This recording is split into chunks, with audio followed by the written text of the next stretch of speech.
So simulan natin dito mga idol ng mabilisan. Los Angeles Lakers nakita na ang problema kung bakit hindi sila nagkakaroon ng maayos na sistema.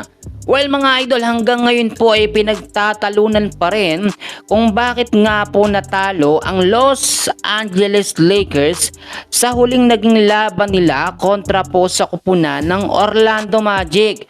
Bakit hindi pagtatalunan, isang puntos lang ang kalamangan ng Magic dito sa Los Angeles Lakers. Ngayon kasi nakita natin yung huling 5 minuto po ng Lakers, no? Lalo na yung mga huling segundo na lamang ay nagkaroon ng pagkatalo na dapat nga po itong si Luka Doncic ay titira na lamang yung bola, pinasa pa kay Lebron. Nawala naman sa momentum ang tira ni Lebron kaya hindi po pumasok, na nauwi naman sa pagkatalo po ng Los Angeles Lakers. So ayon naman sa ibang mga fans, no, ang pinaka dapat nasisihin daw dito sa pagkatalo ng Lakers sa Orlando Magic walang iba kundi ito pong si Coach JJ Redick. Bakit? Doon po kasi sa fourth quarter ng game, 5 minuto na lamang ang natitira, hindi pa binabat etong si LeBron James at ipinasok pa ng alanganin. Which is tama naman po mga kaibigan ang sinabi ng isang fans, no, na dapat palitan ng head coach kasi sa sistema at mga player ng Lakers wala tayong nagiging problema.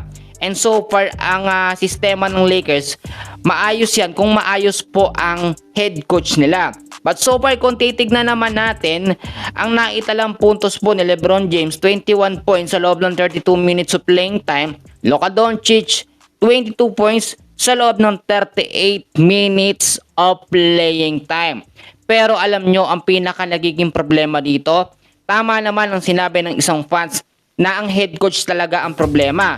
Dahil nga po hindi siya nagla-line up ng mas malakas na pangdepensa ng Lakers. Actually, kayang-kaya namang magkampiyon ng Lakers base na rin sa mga player na available ngayon sa Lakers. Actually, no, last game hindi rin nakapaglaro itong si Jackson Hayes pero pinaglaro si Maxi Kleber.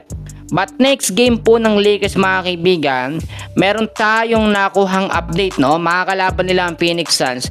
Nagagamit na ang Lakers ang tinatawag natin na Twin Tower. So sino ba yon? Yung dalawang big man na yan.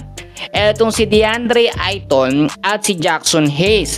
Kapag hindi yan ginamit ni Coach JJ Redick, uulit lang ng uulit na laging matatalo ang Lakers. Actually, yung laban sa Orlando Magic na 1 puntos ang kalabangan ng kalaban ng Magic sa Lakers, no, ay dapat hindi mangyari yung ganon. Dapat po panatilihin ng Lakers na lagi silang lamang sa puntos. Hindi yung mga crucial game, no, ilang minuto na lamang dikitan pa yung score. Lagi na lamang naghahabol ang Lakers kayo at halos lahat ng nakakalaban nila pantay lamang ang level ng mga player. Depende na rin yan sa head coach mga kaibigan at sa sistema. And hopefully wag laging maging experimental ang lineup at sistema ni Coach